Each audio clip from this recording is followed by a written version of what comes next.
Hey, hey, how are you? It's the Annie and Mindy show. I'm Mindy, speaking from Israel. Annie speaking from Melbourne, Australia. Yeah, we're with you live from two sides of the world. And this is, I think, our number 7. I can't believe we are on number 7. Well, talk This, about keeping persistent. and do you know what? I actually watched us the other day and I'm going, that was a good point. How many of you have experienced that you actually you can inspire yourself? It's not always looking at inspiration in others, inspiring yourself. And I'm going, that was really good. Oh, Mindy, that was really good. And then my sister watches it and then she goes, I did like that point and I think you girls should talk about that. And then somebody else said, I really like your that was a good show. And I'm like, Yeah, baby. number 7. And I'm so excited to see, where we're going to go with this. It's really exciting. And there's always something happening in our lives. Well, I know in mine. Mine too. Sometimes I think that the mundane is too mundane to talk about, but most of us have very mundane lives. Things happen, and then from whatever happens in life, you can learn a lesson. You can become better. You can get inspired. I like that word, inspired. There's a lot of things going on. So I'm glad that we have an opportunity to just talk about life and how it relates to us here in this community. And then building a community is also a really exciting thing. So I want to thank all of you for checking us out, for watching, for whether you're live or looking at the recording. Really happy that you're here with us, and I hope that you're getting, little bits of pieces, golden nuggets here and there that can help you have a better, happier, healthier, stronger, more satisfying life. And I guess that's what the objective is, huh, Annie? The objective. Absolutely. Because, you and I, okay, what we do for a living is what we do for a living, but it's not who we are. We are two souls, two human beings on this planet, and we have just as many challenges and adversity hits our life just like everybody else. And there are times when I don't want to speak out of line speaking for you, but I'm sure that you experience it too, that sometimes we sit there going, I really don't know what to do. I'm stuck. And then I sit there and I think of all my processes and I can't apply any of them. Clearly I have resistance to them. Yeah. But then I either call a friend. I have a lot of friends that are coaches and they coach me out of it, or I actually call my coach and say, I need a session. And, but we lead everyday lives with children, with partners or ex-partners and family members and friends, and we have adversity and we have discussions and arguments, and just like everybody else. Yeah, we're so normal people. And that's what we're sharing here. So people listening go, yeah, that happened to me too. So how did you deal with that? No, that's what Mindy did, or that's what Annie did, or that's what they think. Oh, okay. Just giving people a different way. Yeah, thank you. That's the word. So what do you want to talk about today? What came up for me when I was thinking about the discussion? Actually, cooking, food came up for me, and then some sort of comparison. I'm a girl, you're a girl, we have families, you have to cook. Cooking is part of a family life, and some people are better at it and some people are not better at it. Some people it's a struggle.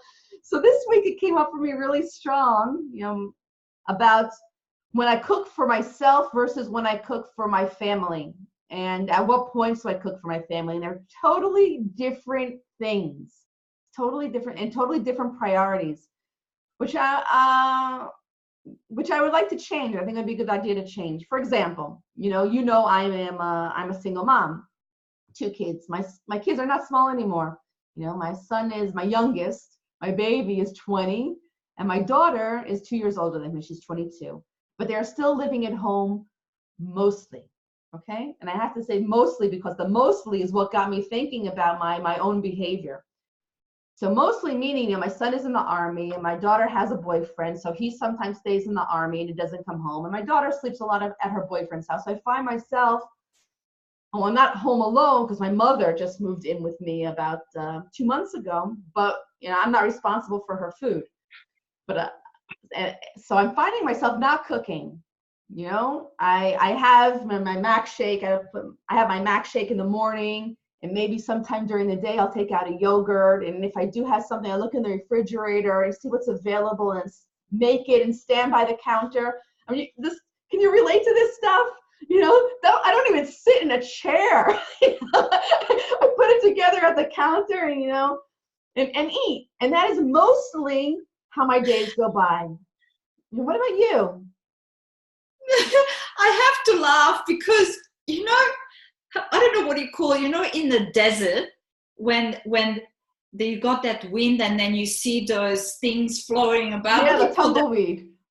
The tumbleweed. Well, I open my fridge and literally it goes, it's like a tumbleweed in there, and I'm going, I've got 4 bottles of champagne, 2 bottles of beer, right? A slice of cheese and a rotten apple. And I go, oh my God. This looks like a single person's fridge. And I go, I have been hungry all day. I go to the supermarket. I cannot be bothered getting in my car and walking around the aisles. So I take myself to a coffee shop because I need to eat because I'm hungry. And then I go, oh, okay, I'm out. Okay, let me do the shopping. And then I get lost in the shops because I look at this, I look at that, and I go, oh, I just waited 2 hours and $300. Yeah. But that's okay. I stocked up for the month. So my fridge is jam-packed now. Good. So good. So I got, but the interesting thing is that I do what you do. I'm working. I'm so engrossed and loving what I'm doing. And then I go, oh my God, I gotta go eat. So then I go in the fridge, open up. Oh my God, I have to cut up the broccoli. Then I have to cook the meat. I'll have an apple. Yeah. I have yogurt.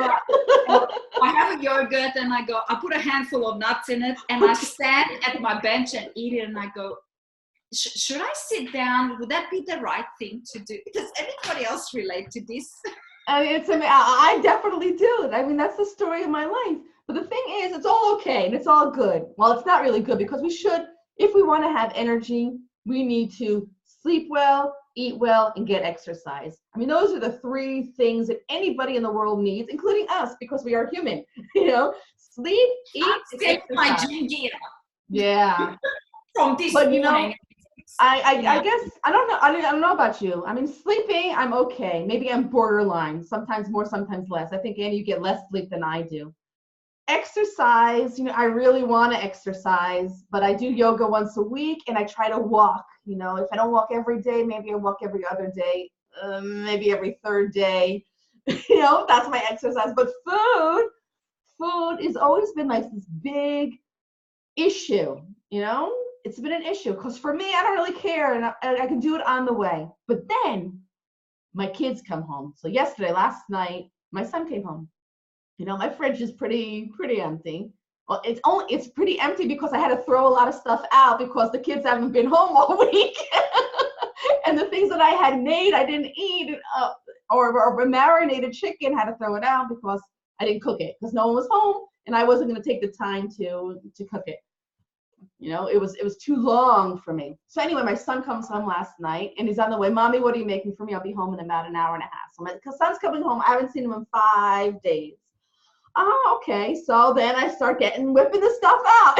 You know, what do you want? I'm gonna make you, you know, stir fry. I'll make you stir fry. So I have to get the chicken and defrost it, and then the noodles and whatever. And what sauces do you like? And I'm standing there. I find myself standing there in the kitchen for maybe about 40 minutes.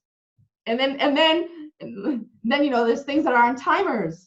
So I put it on the stove and I put my timer on my clock, came back to my office, sat down here, continued my work, whatever I was doing, beep, beep, beep, beep, beep, beep, go back to the kitchen, do the next step to make my son a meal.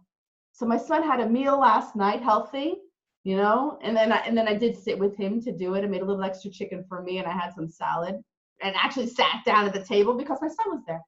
And then this morning I woke up early to send him on his way back to the Army, and I made him, You know, I made him a mac shake, and I made him an omelet, and I took some vegetables from the garden, which are here, which I have a green garden because I love it, but I'm not really cooking for myself. So only when my kids come home do I actually make a meal. And so one thing I'm seeing here, it's not so healthy for me, you know. I should really love myself. We were talking about self-love. I think part of self-love would be, you know, making a meal or part of a meal and sitting at a table with utensils and plates, you know, with no And phones, no napkins. computers, and to eat. Yep. That would be self-love.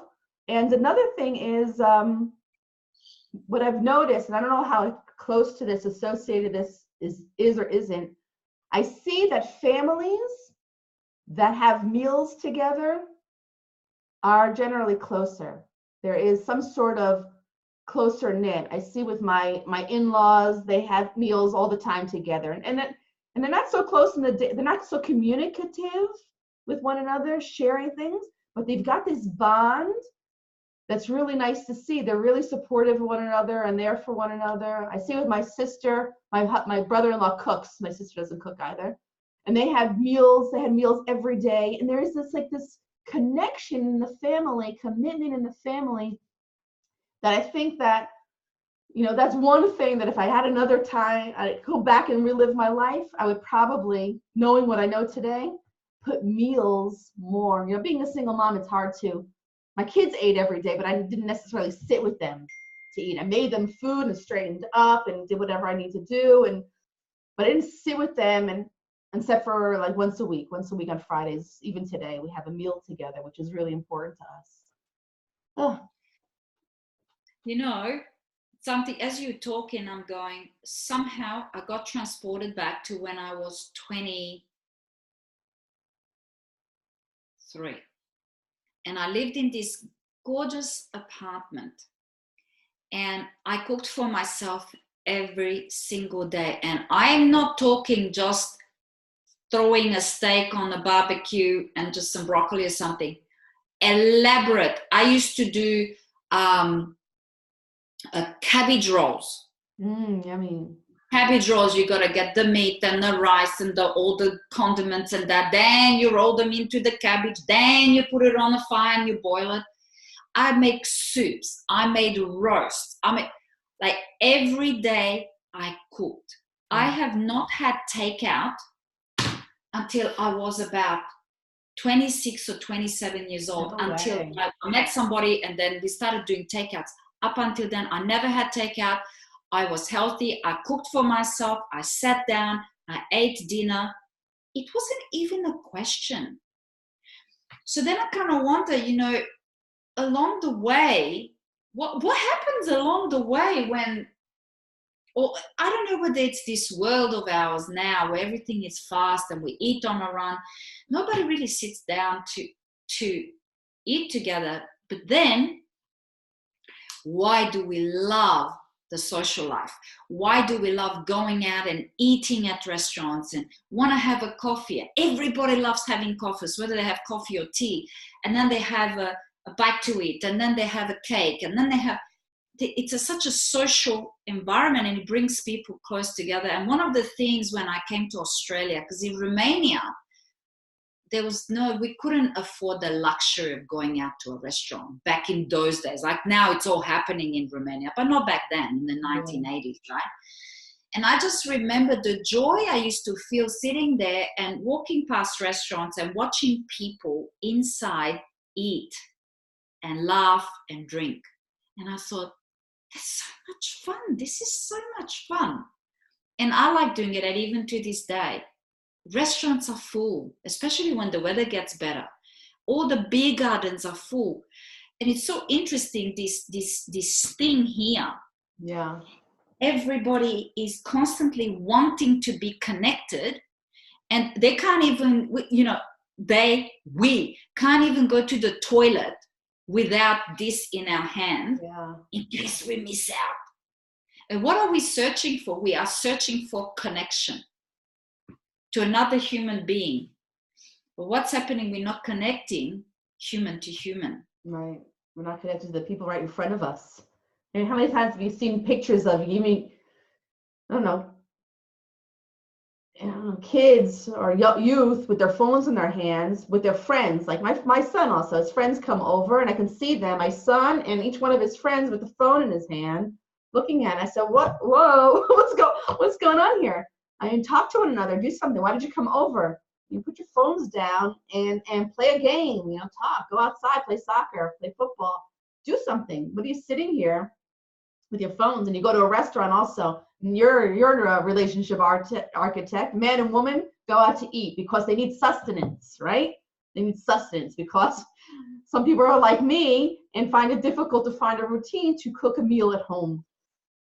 You need sustenance. You go to a restaurant with your partner, but a long-term partner. I think it's not when you're dating, it doesn't happen so much, but when you have a partner as a partner, and you go in and then he's on the phone, she's on the phone. And it doesn't, even people my age, in your 50s, I see with people in your 60s, not even just kids, they go out for a meal and they're on their phones. Talk to one another. That's where the connection comes in. And it's the best time to do it at mealtime because you have to sit there for a while. It's like a dedicated time from when you start eating to when you finish eating. It's the perfect opportunity to connect. And that's why I would, my kids are not small anymore and they're not home so often. But when they are home, I do make an effort now to have a meal, besides just our Friday nights, because it brings us together.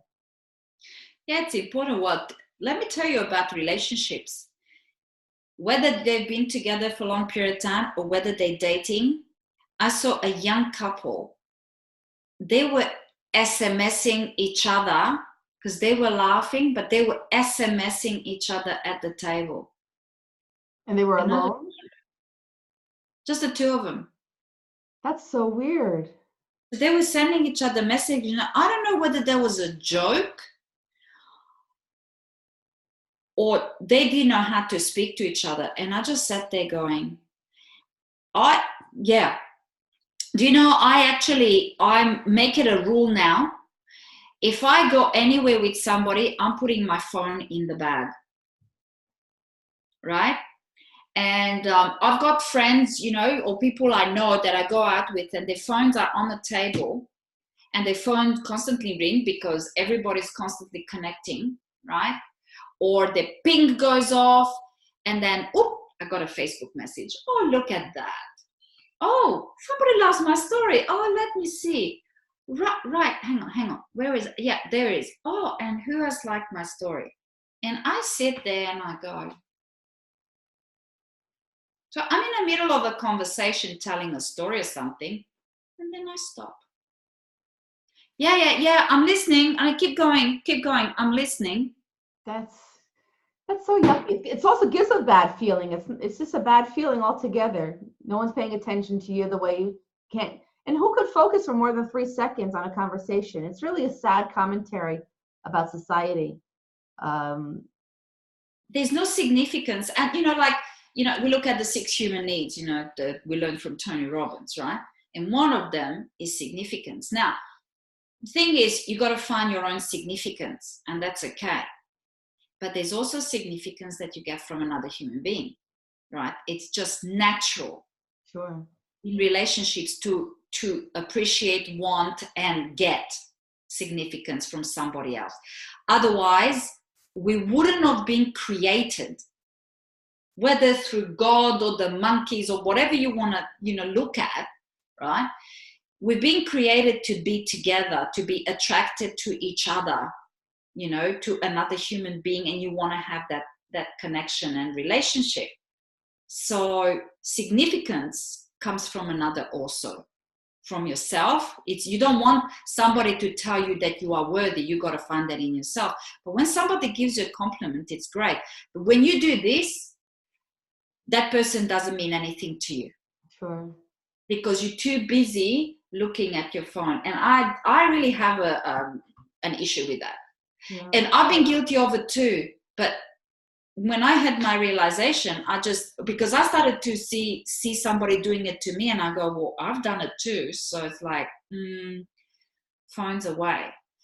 And I went on a date a while ago with somebody, And he had the phone on a table and mine was in the bag. And I said to him, I said, may I ask you that phone? I said, are you expecting an important phone call? He said, no. I said, then would it be okay if you put the phone away? He was like, I'm so sorry, right? Nice. And he put it away, right? So, you know, because I'm a coach, what I do for a living, but I am a girl. So is he waiting for the phone call to get out of the date kind of thing? You know, I so didn't even think about that. my little voice is going off because I had a girlfriend say to me, are you going on a date? Do you want me to give you the call? What? I go, what call? Because, you know, when you want to get out. I said, or like you see in the movies. She goes, yeah. I said, no. So automatically, because somebody said that to me, because he had the phone there, so I got my own paranoia, and I'm going, you have got to be kidding me, really? When are we going to go into anything like this just completely open-minded? Yeah. You know? But the thing was, I at least had the courage to say, ask him, is it important? Because could be, my mom is sick, I'm waiting for a call. No problem. Yeah. Or I'm a child or something, you know, okay, no problem. But other than that, are you going to do business also while you're with me? Because if you are closing a multi-million-dollar deal or something, yeah, I get it. I'm expecting a really important call, so I'm going to have the phone here. Okay, but as long as you're truthful and say something, but I tell you, this is a blessing and it's also a curse. Yeah. You know, it can be our best friend, it can be a real enemy. It sure can be. I mean, but like anything else, if you control it and put it within the limits that it's supposed to be in, then it could be really good. I mean, I love my phone, but I don't take it out. I don't answer it every time it bops and peeps, and you know, I can go out with my mother. My mother came to live with me now, so she doesn't drive here yet, so I take her wherever she needs to go. So we'll be sitting down someplace and she hears of my bag, my phone beeping. Oh, do you need to get that? Do you need to get that? You know, because she's so used to the mentality of, you know, the phone rings at home. It should be important. You know? Yep. But, you know, with this, most of the time it's not important. So most of the time I don't answer. As a matter of fact, I just got now a calling service that if I don't answer, which it happens, I don't answer a lot, or if I'm in a meeting, then it goes to a service where they answer the phone for me, which is really very nice. I don't know why it took me so long to get such a service. I have two phones. I have my work phone and my private phone, and they both go to them to this service. Anyway, but you know, my phone is not very important to me. I don't look at it every time it beeps. And the thing was with my kids, you know, most of my life, I think about how it's going to affect my family and my children. So my son is still a very big, it's a trial, you know, meal times, no phones, that he has his phone there and he sometimes, you know, pulls it out, and then he tells me if he pulls out his phone that there's like two things that are very important, you know. So no, but it's this subject, which is bullshit. You know, it's just because he took the phone out. And the second thing that always annoyed me was in the car. You know, I don't know about you, but I found out when my children were growing up, until they had driver's license, I had to chauffeur them around a lot. You know, I went to work in the morning, picked them up from aftercare in the afternoon, and then spent all the evening until they got driver's licenses, bringing them to wherever they needed to go, whether it was a friend's house or a class or dance or soccer or whatever it was. And, you know, they get in the car and pull out their phone, sit next to me. I said, hello. Hello, I'm not your chauffeur. When you come into the car, I'm coming to pick you up, breaking up my day, because I'm a good mom. I want you to do what you're doing. You're not going to sit there and talk on your phone. Tell me what happened. What's going on? So they know. And sometimes my son more than my daughter needs a little bit of a reminder. You don't come into the car and start hanging on your phone. You don't sit at the table and start hanging out on your phone. It doesn't happen. My son has the headphones, right? Yeah. So he takes one mouth off, the other one is going and he's playing, and I go, excuse me. I go, do you need to have that thing around your neck all the time? Oh, but I'm listening. It's off. Julian, take it off. You know, let's talk, right? So trials and tribulations of parenthood. Yeah, right? and it doesn't finish, the small, No. older. When they're small, it's easy. I can say, okay, I'm gonna count to 10, and then anything that needed to happen got done within 10 seconds, which was fun. But it doesn't happen so much when they're adults. Go in and again when they get something in their mind. It's not so easy to educate them as they get older. You were generous. I counted to 3. Yeah. 1, 2 and a half. Okay. I will tell you, it was like magic, especially with my son. It was like magic. When I started counting, there was something about that it just got done, whatever it is that I wanted to do. It was really hard to do with a straight face because, because there was just let's circle back to the food, because I think it's quite an interesting subject, about the eating, how we don't actually take care of ourselves because we don't stop, we just keep going. And it's something I thought about the other day. It's how the world's become, and we have gone with it. It's almost like we constantly have to put out results. Yeah. And I think I spoke about this a few weeks ago. There's always, if you stop and take a breather, oh my God, I'm wasting time because I got to do this, and this. We have so many opportunities in this day and age in life. We want to do everything. We're going to experience everything. And then we don't have time for anything really, because we're here, we're there, and we forget about eating. The most important thing, or if we eat what's fast, quick. Nutrition is totally like secondary, just to get some sustenance, standing at the counter. So if I can say anything, even to myself, I'm talking about this primarily for me, that if I love my children, right? I love them with all my heart, and I want them to be healthy. So when they come into the house, it's so obvious for me. It's not even a thought that I'm gonna make them food. Even they're adults, they can even make their self food. I know that if they make their self food, they're gonna use my example that I set. Pick instead of having a meal, and it's important for me. So if I love my children and I'm willing, not even willing, it's so natural. It's not like I'm giving up something to do it. If I love them so much to do it, then shouldn't I love myself? Self-love? Shouldn't I love myself enough to take the time out and give myself sustenance, not just sustenance to get by, but really, spoil myself with a nice meal, with some vegetables from my garden that's healthy, and take the time out. I don't need an hour, 25 minutes, half hour, 40 minutes to sit down without noise around me, no phone, no work, no whatever, and just love myself. I think we just coached ourselves into self-love. It's all part of it. If you don't do something for yourself, you're disrespecting yourself. You talk about someone disrespecting you because they're looking at the phone and not talking to you, but how much do we disrespect ourselves or take ourselves for granted? Yeah. And the other thing that I've also experienced, and I talked to my sister about it today, is there are so many different types of eating plans. So not diets, eating plans, whatever, right? So you go to this professional, let's say he's a chiropractor, and he goes, you should stop eating this, and this because it does this, and this. Oh, okay then. So what do I eat then? You should try intermittent fasting. Okay, great. Okay, so I eat for 8 hours and not for 16. Okay, so I skip breakfast. No.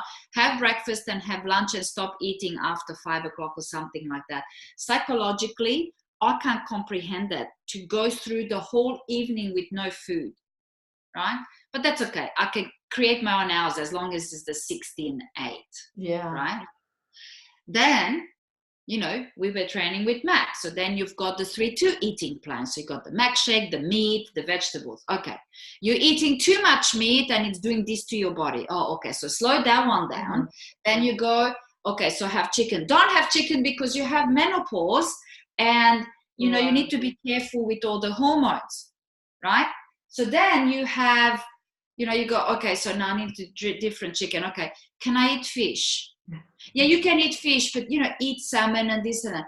Okay, salmon is the most expensive fish you can get here. Great. Okay, so it's like, what do I eat? Oh, now I can't eat eggs either because it's inflaming my joints, which are very, very inflamed. My whole body is inflamed. So I can't eat onions, eggs, mushrooms, tomatoes. Oh, wow. Great. Okay. There's plenty other things to it. Great. Okay. So then when I go to a supermarket, now I need to be conscious because automatically I pick up the mushrooms, I pick up the tomatoes, I pick up, you know, eggs. Oh no. Okay. So today I bought little, do you know those baci chocolates, the Italian chocolates? Yeah. Baci, right? Yeah. So they're like little things. So I got a little box of those, you know, it's my treat. So then I put them inside the egg holders. Right? So I'm just like, and I go, what should I eat? Now, am I the only person who's confused about all of this? You know, I probably not, because there's 1,000,002 diets out there, or how do you call it, healthy living, meal plans, whatever you call it. But I think it's just like the advice that I would give to anybody on how you choose a coach. You're just going to have to find someone you trust, you know, Yeah. and stick with it. And the more that you start looking and comparing, and is this, and this guy's get this, and this guy said that, and this guy said this, and she said that, and he did this, and my friend did that. That's where the confusion comes in. You have to go with someone you trust for the most critical things. So now, for example, if you're physically, you have inflammation in your joints and your bones and your ribs, and then you should find an expert for that.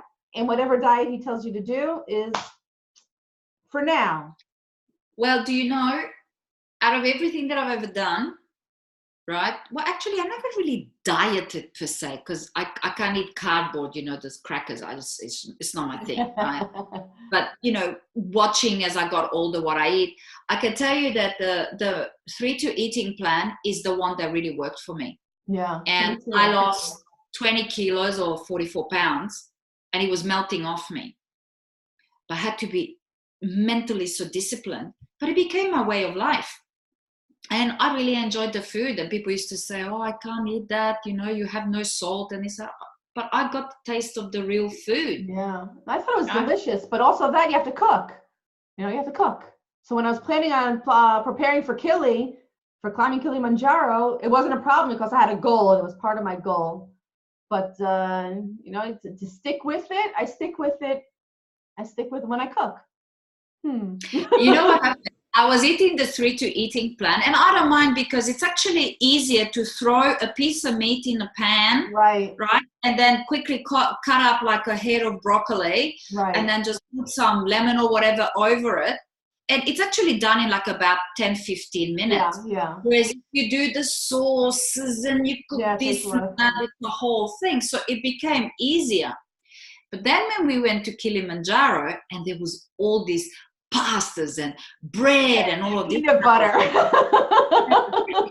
You know what the thing was? We were burning so many calories as we were climbing, right?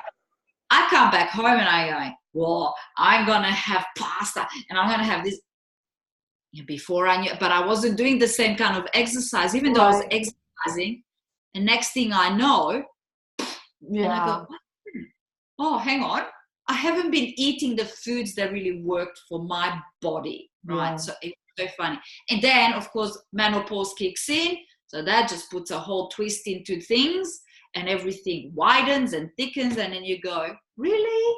Yeah, I think the 3-2 is probably the best anyway, because it's just the most natural that we got. Yeah. But you know, I'll put up a link now when we post this. I'll put up the link also to the 3-2 diets. People can get a sense of what we're talking about with that Mac Newton created, who's one of our mentors. He's one of our coaches, physical conditioning coaches. So that's it, Annie. We've done our half hour today. Oh, we have. Okay. And you know what? I'm hungry. I'm actually going to go and have some salmon and broccoli. Yeah, baby. That's what I feel like. And that's what I'm going to be eating. So send us a picture of a delicious meal. This really good. I'm glad you brought this up because I really, it's good to know I'm not the only person who sometimes forgets to eat. Or I'm sitting there in hunger, but I'm like, no, I'll finish this. And by the time I finish, I'm not hungry anymore. Yeah. And one of the things that I did learn is to eat and then have a couple of little snacks, like a little handful of nuts or an apple or some dips, hummus with one carrot, because you don't want to get to the point that you are hungry, because by then it's too late. It's too late. Your body Sure. is already starved. So it's quite a practice. So I got to practice a little bit. Yeah, love yourself. Let's talk about that. Love yourself. Eat. Take care of yourself. Sun is coming into my room. I love it. Okay. Well, I'll see you tomorrow on our Women Leading into the Future call. Look forward to that. I look forward to it. This was awesome. See you guys. See you next week. Bye, everybody. Bye. Love you. Bye. I love you. Bye. Bye.